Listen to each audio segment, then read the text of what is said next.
Hello, I'm Fast Lawyer. Today we're going to do a Let's Play and initial impressions review for A Terrible Place We Are, a game that was released on the Steam store today, March 3rd, 2023. It normally retails for $15. It's on a release sale 15% off. I got a free Steam key through the Steam Creator Connect program to review this game. Now, there's two different modes. There's 50 days. This is like survival, day and night cycle. It gets tougher every day, every night. You just gotta survive. Then there's campaign. That's what we're gonna do. There are some settings here, but not very many. I think I have it on high. It's hard to tell. It might be on low. It looks like it's on low, right? It looks like I have it on easy, but I tried to put it on normal. So it looks like it might be on low and might be on easy, but I tried to put it on high and tried to put it on normal. I don't know if it worked, though. But let's go ahead. Let's start the game. We're going to start with the first mission and launch mission. When I saw this game on the store page, I honestly didn't think it'd be very good at all. Gentlemen, welcome to Beachhead 1. 24 hours ago, military aircraft went down on the island. The distress beacon was activated. Early pararescue teams have gone MIA, and the government isn't taking this lightly. That's why you're here. You will be checking the locations of interest in your 5 teams and try to establish contact with the locals. This island is home to a fairly large population, all of which are native to the island. No outsiders have ever been allowed here. Mainlanders familiar with the island say it's a place of ill intent, where people practice witchcraft, sacrifices, and other taboo activities. They refer to this rock as Tremos Thessi, which means a terrible place. The way I see it, you men have lived your life in places like that, so welcome home. Electronics seem to be hit or miss here, so communication will be limited. Before you move out, head over to the weapons table and check your gear. Be vigilant, gentlemen. Good luck. God bless. So when I saw the store page video, the store page description... Quick, so it's not the best looking, but it does the job. Now grab your rifle or pistol from your hip holsters and try firing some rounds at the crates. To reload your weapons, simply cock the bolt back on the side of the rifle and slide on top of the pistol. When you're ready, hit the button. The team is moving out soon.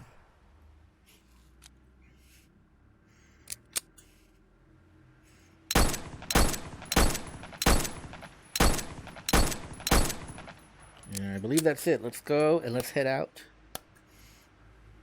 So when I saw the store page description, Make sure it works. You can rotate the gun around using the joystick on your left controller. Don't worry about ammo. Let the rounds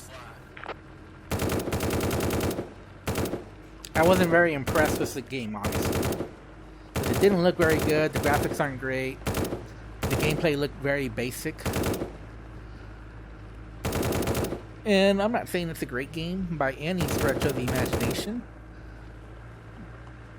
But so far I've actually been enjoying it. You know, maybe it's because I had very low expectations of this game. Objective now.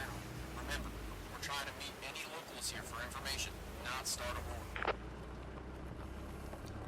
And it does definitely have several issues. Poor lighting.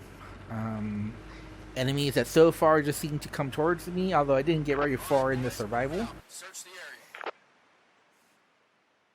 Not because I died, but because I just decided after 40 some minutes to quit. You better come look at this. What the hell is this? It looks like some sort of ritual or something.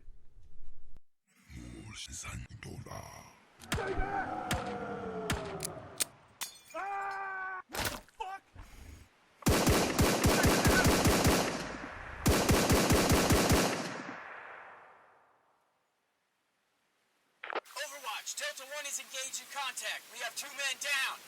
Load the wounded. We're out of here. Roger, Overwatch. Continue in the staging area with the wounded.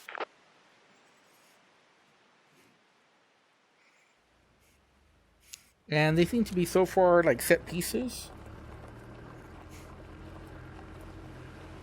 Shit! I lost power. I think it's dead. Hold on!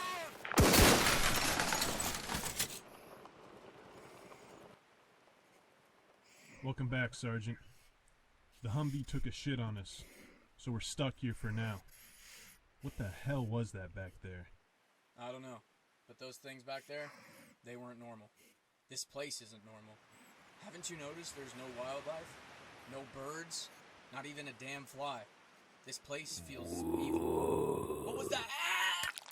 Did you see that? I had to do it. He bit his fucking neck. Quiet, William. Something's out there. Get ready. It sounds like the dev and his friends made the voiceovers for this game. That's pretty cool.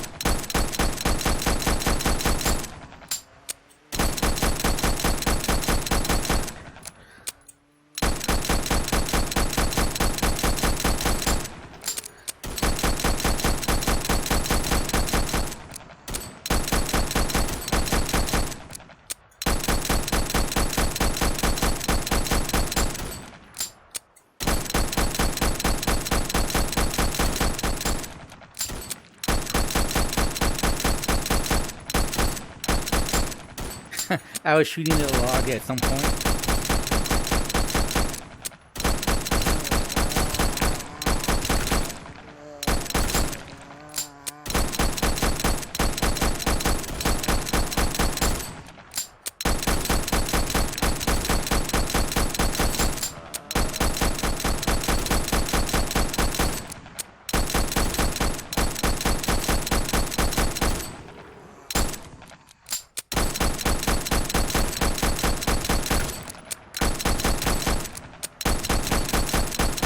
And you see the enemy AI is not fast. So far it plays pretty much like a 180 standstill wave shooter. Oh crap.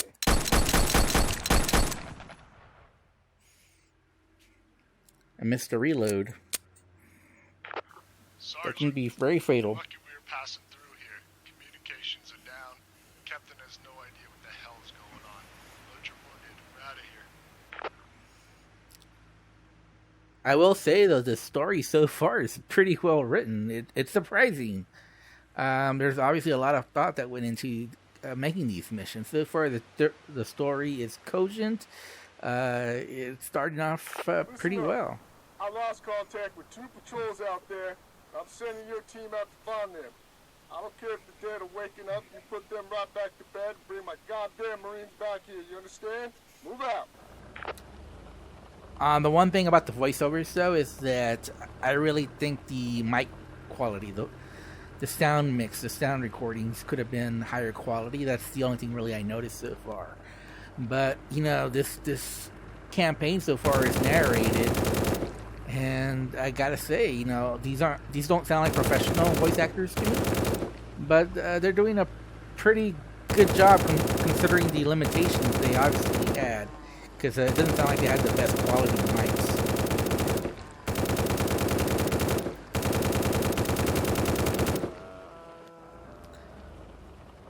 And you know, the wave shooters to me are pretty boring and outdated now. You know, it's 2023. We don't expect wave shooters, but when they're done in this fashion, you know, it's a little breath of fresh air in the wave shooter genre. Like I said, wave shooting's not my favorite genre of VR. I don't think it's anybody's favorite genre of VR. But the way it's done here, that there's actual story. Oh, those are actually Marines. Okay, so where are the? I can barely tell which ones are the zombies. So dark. So that's one thing that can definitely be improved. Is the lighting.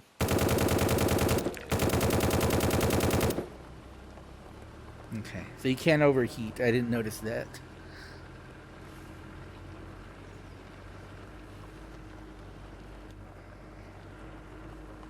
Up ahead, more friendlies. Contact, left side. It's so dark.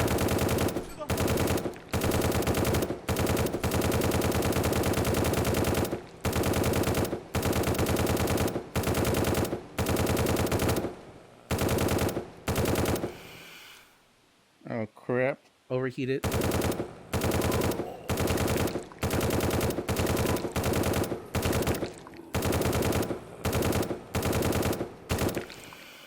Overheated again.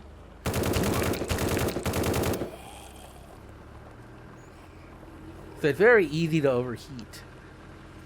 So you probably don't want to shoot at too long of a distance. Wait for them to be a little closer so you're not wasting ammo unnecessarily or overheating unnecessarily in this case, because you have unlimited ammo, but you can overheat.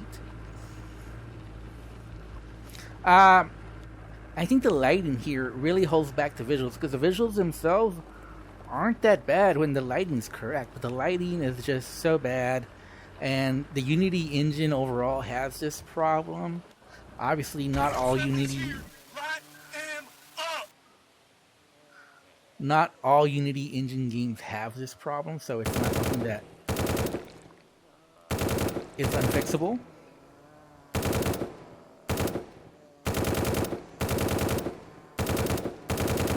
But obviously, it's an issue you have to address when you're using the Unity engine in your lighting sources.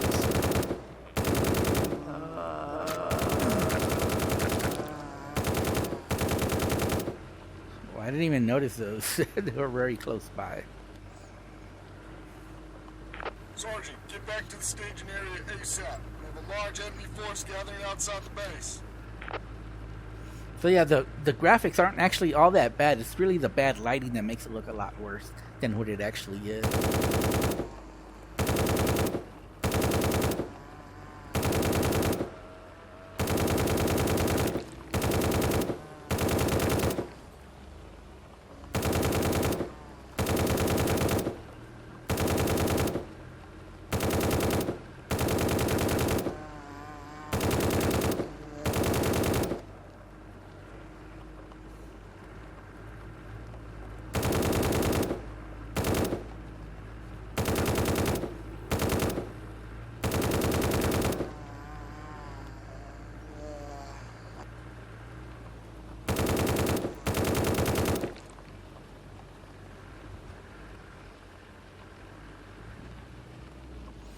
Yeah, the lighting is definitely something that could have used a lot more work in this game.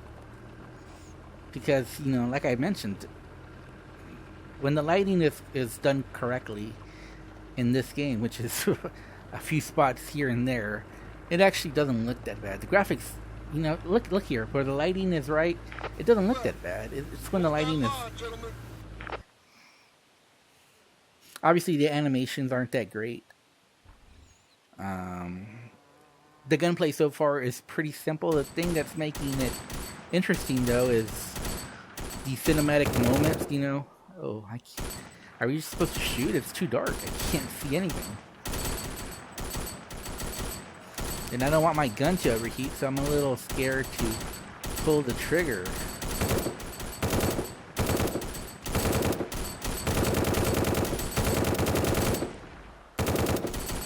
I'm gonna focus fire on the dogs, though.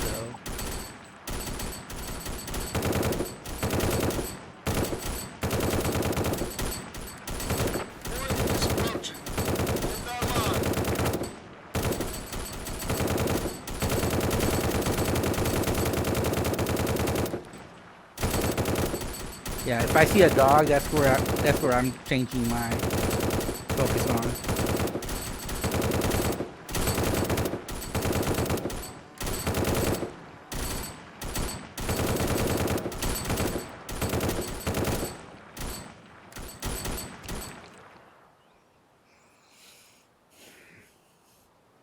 Yeah, it's the lighting that's really holding back the visuals, Good job, Marines. Check weapons and ammo, mount up. We're heading further inland. The UI could also use some work. Gentlemen, reports from units all over the island are horrific. We cannot establish any form of communication to the Navy. However, we have a job to do and must locate that beacon. Alpha Team has reported a piece of a wing leading into a swamp further inland. They have taken heavy casualties and are requesting assistance. Recon teams have reported a large influx of some kind of creatures moving into the farmhouse about 2 miles out. Sweep the farm, and continue to Farm 2 and assist Alpha. Defend yourselves at all costs, Marines. Move out. First squad on me! Let's go! Yeah, the lighting, even when it's daytime, like right now, the lighting is not all that great. It's really holding back the visuals. I'm not sure what version of Unity this is, but This isn't very good, unfortunately. I think I'm going to use my left hand here, which is fine. But I really like how narrative-driven this shooter is. It keeps the shooting from getting stale because you are involved in this story. Like I said, normally I wouldn't be recommending a wave shooter. And by no means am I saying this is a good game, but it's an interesting game because there's more to it than just the shooting. There's an actual cinematic story being told here that keeps the gameplay fresh and gives you a reason for shooting all these zombies. Gives context to these missions. You're not just shooting zombies mindlessly. There's a ongoing narrative, overarching narrative that gives you motivation for doing these missions, which is something that's missing from a lot of VR shooters. There's not a lot of VR shooters that are narrative driven.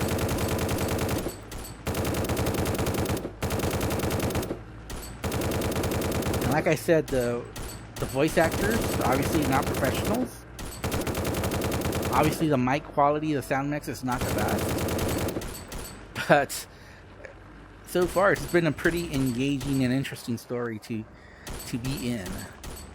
And honestly, that's the magic of VR. Like I've said a million times, what does VR have over normal flat gaming, pancake gaming?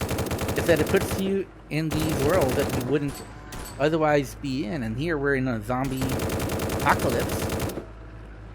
And normally a lot of VR shooters, what they do is they give you the visuals, they give you the gunplay, but they don't give you context, a story. So you kind of like just mindlessly shooting, and it kind of takes you away from being immersed in the world. But this one actually gives you a good story to keep you motivated to go forth and shoot a lot of zombies.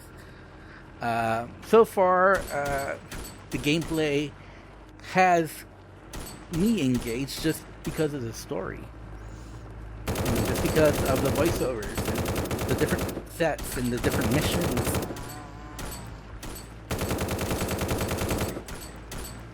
And like I said, I don't know what difficulty this is. This must be easy difficulty. I did try to select normal, but it wouldn't let me. I'm not sure exactly why. I did try to select normal. I don't know if it was selected. I don't think so. I think this is easy. Alright, so now we get our... Okay, we're gonna get off. Contact! Rooftop!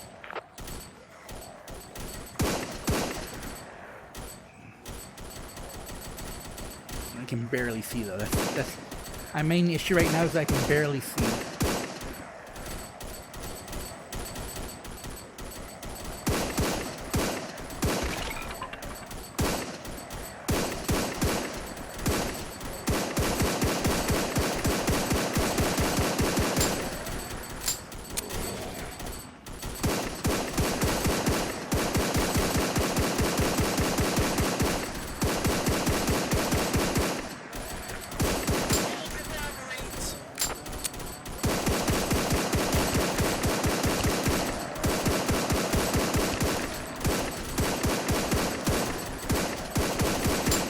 And a lot of difficulty for me right now is just how the visuals aren't great.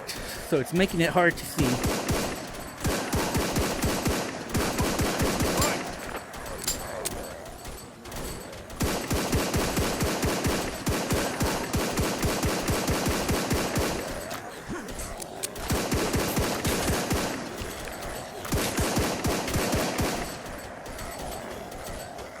So obviously this is not a good difficulty, where the main difficulty for me is just I can't see. It's so blurry.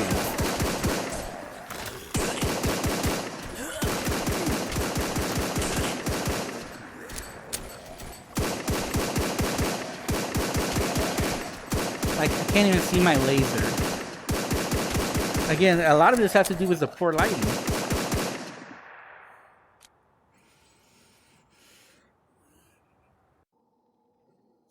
Okay. So, that was the campaign.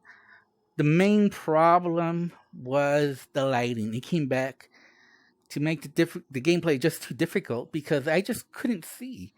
It was just too bright, and I couldn't see my laser, and it was just a little too blurry. I couldn't get a good fix for the zombies. Let's do the 50 days.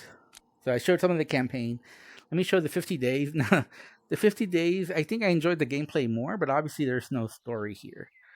So we're going to start from day 5, which is, I think, where I left off.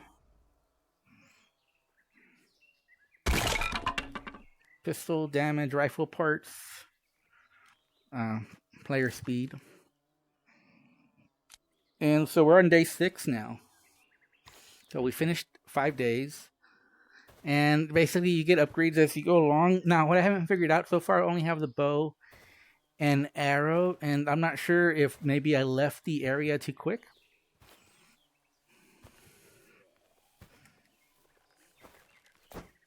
And it's possible that... Uh-oh.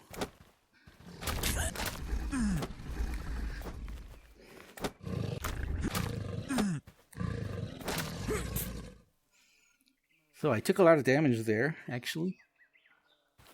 Keep in mind, we are on day 6, so things are already getting pretty tough. And obviously it's foggy, and the day-night cycle is pretty fast. So keep that in mind. We don't have much time in daylight. And you see how new areas unlock? That one unlocks after day 21. There's another area where I saw it unlocks after... Oh, come on. After day 11, so there's definitely different things here.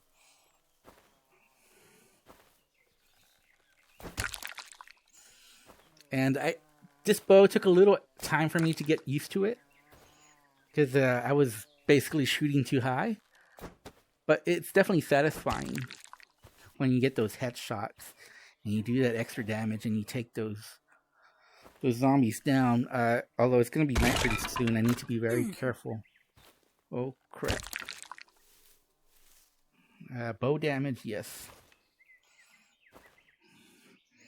So, we're about to hit nighttime. So, I'm just looking for upgrades in the meantime.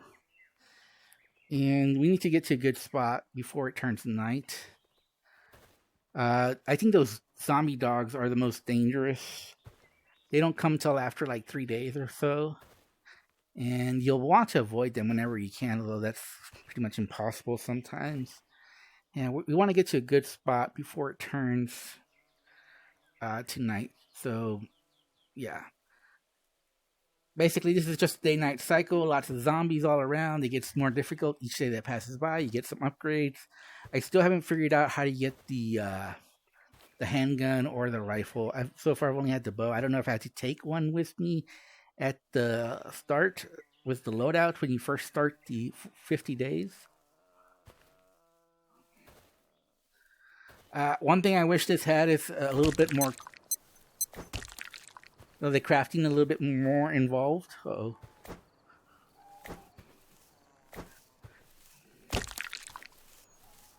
And so here, see here, this unlocks after day. Oh no. I'm dead. That was pretty quick. It was day 6 though. And those zombie dogs at night, that's a tough one. And obviously I didn't see them. The one thing I did like about this 50 nights is the audio was generally pretty good, although I didn't hear that dog though. So that might have just been me. I was talking probably too much. Didn't notice it. Okay, there you go. So yeah, that's the game. Day-night cycle. Each day, each night gets more tough. You get some upgrades to try to keep up with how more difficult it gets. But this is a terrible place, VR. It is $15 normal price on a release sale, 15% off. That is where I do have some problems with this game. The quality just isn't good enough, I think, to justify the price. To me, this is more like at most a $10 game. And keep in mind the negatives that I brought out. The lighting is very bad, and the lighting really needs to be fixed. That's the number one thing. Number two, enemy AI isn't very good. Basically they just come towards you. I do like the 50 days, 50 nights survival better than the campaign.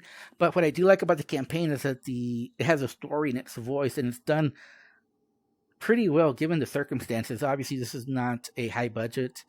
This is a low budget indie VR game, so keep your expectations in check. But so far, I liked where the story was going. I liked the voice acting, even though, like I said, the sound mix wasn't the best. The voice actors aren't professional, or at least they don't seem to be professional. But for what it is, it was done pretty well. For this low price in the indie VR shooting genre, it's better than most. That's what I can say as far as the story and the voiceovers. But it still needs a lot of work. Like I said, number one thing, lighting, enemy AI, there's some variety of zombies, but the only real difference I noticed is the dogs are a lot more dangerous just because they're quicker, they're lower to the ground, they're harder to see. That's the main difficulty. Other than that, I haven't noticed stuff, but I haven't gotten very far, so I don't know. There might be like mini bosses, or there might be more variety in zombies the further you get, but so far I really haven't noticed it. Anyways, those are my initial impressions for A Terrible Place VR. And if I have to rate it, I would give it a 5.5 out of 10.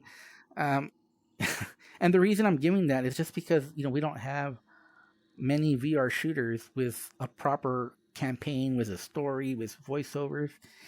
And even though the shooting itself is mostly 180 wave shooter type shooting, it's done okay, but it's not anything special. If it's just a wave shooter, I'd give this a negative review.